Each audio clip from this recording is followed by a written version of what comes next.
वास्तव न्यूज में स्वागत है आपका। मैं हूं सरदार। जयपुर शहर के वार्ड नंबर 12 में कालिका नगर में वहां पर एक युवक वहां पर आत्महत्या कर लेने की कोशिश की, मगर उसके दोस्तों ने आकर उसकी जान बचाई। अब ये युवक जयपुर के अब सरकारी हॉस्पिटल में अब इसका इलाज चलने लग गया है, ताकि अब ये आरोप ही करने लग गए हैं ताकि 12 नंबर वार्ड में अगर कोई किसी ने अगर पानी के लिए रोड और ड्रेनेज ना जाने ऐसे कोई चीजों की अगर कोई भी आवाज उठाते हैं उन पर जानलेवा धमकी दे देते हैं, और ना जाने जात धर्म पर अब यहाँ पर ये शिकायत होती है।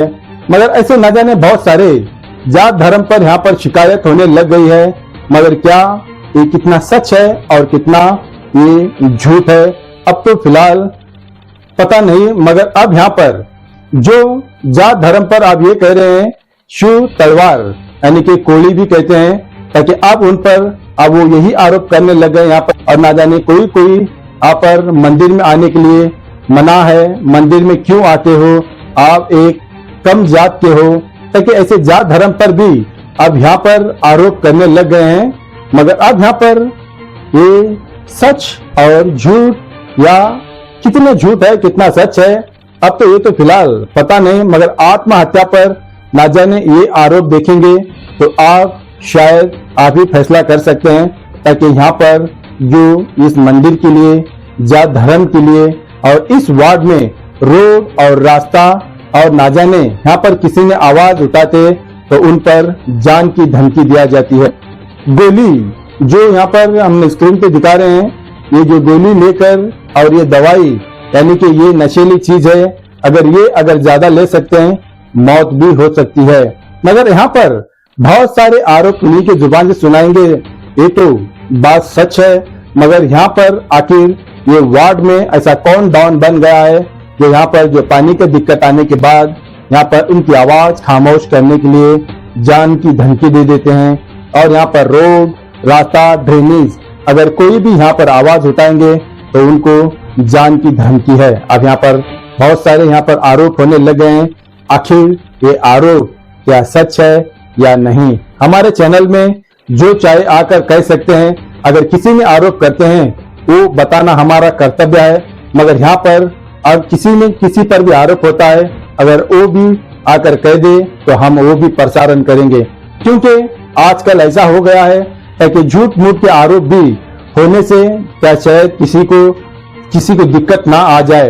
तो इसीलिए हम ये कहते हैं ताकि आप भी कोई कुछ कहना चाहते हैं हम वो भी प्रसारण करेंगे, ताकि कोई भी आरोप करते हैं आप वो भी प्रसारण करेंगे। हमारा तो काम यही है ताकि लोगों तक सच और झूठ पहुंचाना ये अपना धर्म है। मगर यहाँ पर वार्ड नंबर 12 में किस तरह से होने लग गया है, ताकि अब यहाँ पर हॉस्पिटल में जिंदगी और मौत के साथ जो सामना कर रहा है युवक, आप उसी की जुबान से सुनिएगा। तो आइए देखेंगे एक रिपोर्ट में।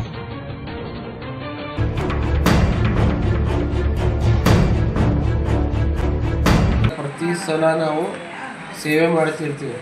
ಸೇವೆ ಮಾಡೋ ಸಂದರ್ಭದಾಗ ಅಜಿತ್ ಡಾಕ್ಟರ್ ಗತ್ತಾಟೆ ಅಂತ ಒಬ್ಬರು ವ್ಯಕ್ತಿ ಅವ್ರು ಏನು ಮಾಡ್ತಾರೆ ಸರ, ನಮಗೆ ಇದಕ್ಕಿಂದ ಏನು ತಳವಾರ ಸುಳಿ ಮಕ್ಕಳ ತಳವಾರ ಜಾತಿ ಅವರು ಈ ಗುಡ್ಯಾಗ ನಿಮ್ದೇನು ಕೆಲಸ, ನಿಮ್ದು ಎಷ್ಟೈತಿ ಬಾಯಿ ಮುಚ್ಕೊಂಡಾಗ ಹೂವು ರೋಡಕ್ಕೆ ಸುಮ್ಮ ಇದ್ರೆ ಚಲೋ ಐತಿ, ಇಲ್ಲತ್ತಿಕೋ ನಾವು ಅವ್ರು ಯಾರೋ ಪ್ರದೀಪ್ ಎಂಟಮಾಣ ಅಂತ ಹೇಳ್ತಾರೆ ರೀ ದೇವಣಗೌರದವ್ರ ಕಡೆಯವರು, ಅವ್ರ ಕಡೆಯಿಂದ ನಮಗೆ ಜೀವ ಬೆದರಿಕೆ ಹಾಕಿಸ್ತಾರೆ ರೀ, ಕೊಲೆ ಮಾಡಿಸ್ತೀನಿ ನಿನಗೆ, ನೀವು ಆಟದಾಗ ಲೈಟ್ ಹಾಕೋದು ಓಣ್ಯಾಗ ಅಲ್ಲಿ ಇಲ್ಲಿ ತಿರುಗಾಡೋದು ರೋಡ್ ಮಾಡೋದು, ನೀ ಹೊಸೊಳಿ ಮಗನ ನಿನಗೇನು ಅವಶ್ಯಕತೆ ಐತಿ, ನಿಮ್ಮ ತಳವಾರ ಜಾತಿ ಎಟ್ಟೈತಿ ಅಟ್ಟಿ ಇರುತ್ತೆ ಬರ್ಸೋಣ ಒಯ್ದು, ನೀವು ವಾಲ್ಮೀಕಿ ಜಾತಿಯವರು ನಿಮ್ದು ದತ್ತು ಸಾಯಿ ಮಂದಿರದಾಗ ನಿಮ್ದೇನು ಕೆಲಸ ಒಲೆ ಹಿಂಗಂತ ಕಿಶಿಂದ ನಾ ಯಾವ್ಯಾರಿಗೆ ಹೋಗೋ ಮುಂದೆ 2-3 ಸಲ ಸರ ಅದು ಯಾರೋ ಒಂದು 3 ಮಂದಿಗೆ ಮಾಸ್ಕ್ ಹಾಕ್ಕೊಂಡು ಬಂದು ಕಿಶಿಂದ ಅಲ್ಲಿ ಕರ್ಕೊಂಬಂದು ಈ ಡಾಕ್ಟರ್ ಅಜಿತ್ ಗತ್ತಾಟೆ ಅನ್ನೋರು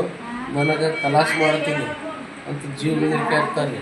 ನಿಮ್ದು ಏನೇ ಇದ್ದರೂ ಬಾಯಿ ಮುಚ್ಕೊಂಡು ನೋಡ್ಯಾಗ ಸುಮ್ಮ ಇರ್ಬೇಕು ನೀ. ಆ ಅಂಬಾಬಾನಿ ಗುಡಿದು ಮತ್ತು ದತ್ತ ಸಾಯಿ ಮಂದಿರದು ನೀ ಯಾವ ಒಳ್ಳೆ ಕೇಳಕ್ಕೆ ಸುಮ್ಮನೆ ಎಟ್ಟದೆ ಅಟ್ಟು ಇರುತ್ತೆ ಬಾಬು ಸುಡಿ ಮಗನ, ನೀನು ಹೊಡೆದೋಗಿದ್ರು ನಿಮ್ಗೆ ತಳವಾರ ಜಾತ ಯಾವ ಇಲ್ಲಿ ಇರೋದಿಲ್ಲ, ಯಾವನು ಕೇಳೋದಿಲ್ಲ, ಎಟ್ಟೈತೆ ಅಟ್ಟು ಅಟ್ಟು ಪುರ್ತಕ್ಕೆ ಅಟ್ಟೆ ನಿನ್ನ ಮನೆ ಆಯ್ತು ನೀ ಆಯ್ತು ಇದ್ದಿ ಚಲೋ, ಇಲ್ಲಾಂದ್ರೆ ನೋಡು ಮತ್ತು ಮುಂದಿನ ದಿನದಾಗ ನಿನಗೆ ಜೀವನ ಹೊಡಿಸ್ತೀವಿ ಅಂದ್ರೆ ನಾ ಸರ್ ಒಂದು ಸಾಮಾಜಿಕ ಕೆಲಸ ನಾವು ಮಾಡಬೇಕು ಮಾಡಬಾರ್ದು ಹೇಳ್ತಾರೆ. ಈಗ ನನ್ನಿಂದ ಕೆಲವೊಬ್ರು ಫೋನ್ ಹಚ್ಚಿರ್ತಾರೆ, ಒಂದು ಲೈಟ್ ಹಾಕಪ್ಪ ಶಿವು, ಒಂದು ಸ್ವಲ್ಪ ರೋಡಿನ ನೋಡಿ ಸಮಸ್ಯೆ, ಈ ಥರ ಸಮಸ್ಯೆ ಆದಾಗ ನಾವಲ್ಲಿ ಒಂದು ಸಾರ್ವಜನಿಕ ಭಾವನೆಯಿಂದ ಅಲ್ಲಿ ನಾವು ಹೋಗಿ ಒಂದು ಕೆಲಸ ಮಾಡಿಸೋದು ತಪ್ಪತ್ತ ನೀವು ಹೇಳ್ಬಿಟ್ಟು ಸರ್. ಮ್ಯಾಗೂ ಏನೋ ವಿನಾಕಾರಣ ದೃಶ್ಯ ಮಾಡ್ತಾರೆ. ಮತ್ತೊಂದು ಕ್ಲಿನಿಕ್ ಇಟ್ಕೊಂಡಾಗ ಅದು ಕ್ಲಿನಿಕ್ದಾಗ ಅಕ್ರಮವಾಗಿ ಅವು ನಶೆ ಮಾತ್ರೆ ಕೊಡೋದು, ಆಮೇಲೆ ನಶೆ ಸಿಗರೇಟ್ ಕೊಡೋದು, ಇಂಥವೆಲ್ಲ ಕೇಳೋಕೆ ಪ್ರಶ್ನೆ ಮಾಡೋಕೆ ಹೋದಾಗ ಸುಮ್ಮನೆ ನಮ್ಮ ಹತ್ರ ದುಡ್ಡು ಐತಿ, ಯಾವ ಪೊಲೀಸ್ ನಿನಗೇನು ಕೇಳ್ತಾನೆ, ಸೀದಾ ನಿನಗೇನು ಮಾಡಿಸ್ತೀವಿ, ನೀವು ಹುಷಾರಾಗಿರೋ ಮಗನ, ಇಲ್ಲಾಂದ್ರೆ ನೀವು ಜೀವ ಹೊಡಿಸ್ತೀವಿ, ಈ ಥರ ನಿಮ್ಗೆ ಭಯ ಹಾಕತ್ತ ಸರ್. ಅದಕ್ಕೆ ನಾವು ಒಳ್ಳೆಯ ಸಾರ್ವಜನಿಕರ ಕೆಲಸ ಮಾಡೋದು ಬೇಡೋ ಇಷ್ಟೇ ನೀವು ಹೇಳ್ಬಿಡ್ತಾರೆ. ನನಗೆ ಮಾನ್ಯ ಪೊಲೀಸ್ ಅಧಿಕಾರಿಗಳು, ಪೊಲೀಸ್ ವರಿಷ್ಠಾಧಿಕಾರಿಗಳ ಕಡೆ ನಾವು ಒಂದು ಮನವಿ ಮಾಡ್ಕೊಡ್ತೀನಿ, ದಯವಿಟ್ಟು ಸರ ನನಗೆ ಆತ್ಮರಕ್ಷಣೆ ನೀವು ಸಹಕಾರ ಮಾಡಬೇಕು. ಯಾಕಂದ್ರೆ ಈಗ ಒಂದು ವಾರ್ಡ್ ಐತಂದ್ರೆ ಸರ ಸಮಸ್ಯೆ ಇದ್ದಲ್ಲಿ ನಾವು ಅದ್ರ ಬಗ್ಗೆ ನಾವು ಧ್ವನಿ ಹತ್ತು ತಪ್ಪೇನು ಹೇಳ್ಬಿಟ್ಟು ಸರ್.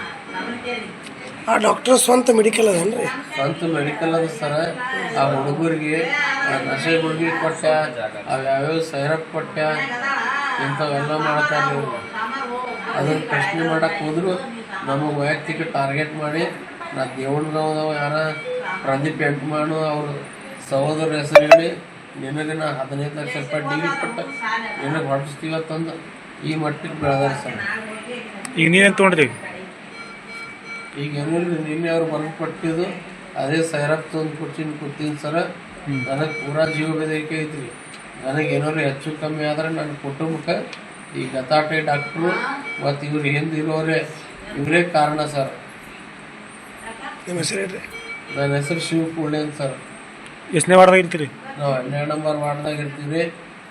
ರಸ್ತೆ ಆಗಲಿ, ಡ್ರೈನೇಜ್ ಆಗಲಿ, ಎಲ್ಲೇ ಒಂದು ಸಮಸ್ಯೆ ಆದಾಗ, ಹಿರಿಯರ ಸಮಸ್ಯೆ ಆದಾಗ ಅಲ್ಲಿ ನಾವು ಭಾಗವಹಿಸ್ತೀವಿ. ಕಾರ್ಯಕ್ರಮದಾಗ ಇರೋದು ಒಂದು ಉದ್ದೇಶದಿಂದ ಇವರಿಗೆ ಅದು ಭಾಳ ಮನಸ್ಸಿಗೆ ಹತ್ತೈತಿ. ಹೀಗಾಗಿ ವಿನಾಕಾರಣ ಯಾರೋ ಅಪರಿಚಿತರು ತಂದು ನನಗೆ ಅಲಿಯಾಬಾದ್ ರೋಡ್ ಮ್ಯಾಗ ಹೋಗಾಕು ನನಗೆ ಜೀವ ಬೆದರಿಕೆ ಹಾಕತ್ತಾರೆ, ನೀನು ಹೊಸ್ತೀವಿ ಕಲಾಸ್ ಮಾಡ್ತೀವಿ ತನ್ನತ್ತಾರ ಸರ. ನನ್ನ ಜೀವಕ್ಕೆ ಏನೋ ಅಪಾಯವಾದ್ರೆ ಡಾಕ್ಟರ್ ಅಜಿತ್ ಗೌಡ್ರ ಗತಾಟೆಯವರೇ ಕಾರಣ, ಮತ್ತು ಅವ್ರು ಹಿಂದಿದ್ದ ಸಹಚರರು ಅವರೇ ಕಾರಣ ಸರ್. ನನಗೆ ದಯವಿಟ್ಟು ಪೊಲೀಸ್ ಆಯುಕ್ತರು ನೀವೆಲ್ಲರೂ ಕೂಡಿ ನನಗೆ ಆತ್ಮರಕ್ಷಣೆಗೆ ಅನುಮತಿ ಮಾಡಿ ಕೊಡ್ಬೇಕು ಸರ್. ದಯವಿಟ್ಟು ನಿಮ್ಮನ್ನು ಮನವಿ ಮಾಡ್ಕೊಡ್ತೀನಿ ರೀ. ಮತ್ತು ನಮ್ಮದು ತಳವಾರ ಸಮಾಜ ಬರ್ತದೆ ಸರ್. ಈ ದತ್ತ